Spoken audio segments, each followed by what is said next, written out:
બાળકીઓને school વાનમાં મોકલતા વાલીઓ સાવધાન થઈ જજો, કારણ કે સુરતના બારડોલીમાં એક સ્કૂલ વાન ચાલક હેવાન બન્યો છે। સ્કૂલ વાનમાં આવતી બાળકી સાથે આ શખ્સે અડપલા કર્યા। બાળકીને આગળની સીટ પર બેસાડીને તેણે અડપલા કર્યા હતા। બાળકીને ચોકલેટ આપવાની લાલચ આપી શારીરિક અડપલા શખ્સ દ્વારા કરવામાં આવ્યા। બાળકીએ ઘરે જઈ રડીને વાન ચાલકની કરતૂત પોતાના પેરેન્ટ્સને જણાવી। પરિવારજનોએ પલસાણા પોલીસમાં આ સમગ્ર મામલે ફરિયાદ નોંધી છે। હવસખોર નરપત હનુમાનસિંહ પુરોહિતની ધરપકડ કરવામાં આવી છે। પોલીસે નરપતનો ઇતિહાસ તપાસતા પણ ખુલાસો થયો છે કે 2007માં પણ એક બાળકી સાથે તેણે અડપલા કર્યા હતા। હવસખોર સ્કૂલ વાન ચાલક સામે કડક કાર્યવાહીની માંગ થઈ રહી છે।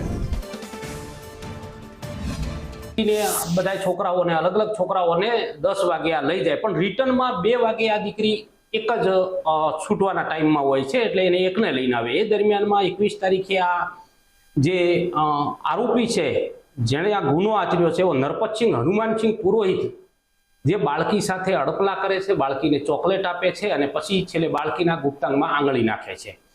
બાળકી એના ઘરે જાય છે અને એના પિતા એના હાથમાં ચોકલેટ જોવે છે, એટલે પૂછે છે કે આ ચોકલેટ ક્યાંથી આવી। ત્યારે એને કહે છે કે મને આવી રીતના મારી સાથે અડપલા કર્યા છે, મારો ગુપ્તાંગ દુખે છે અને એમાં અંકલે આંગળી નાખી છે।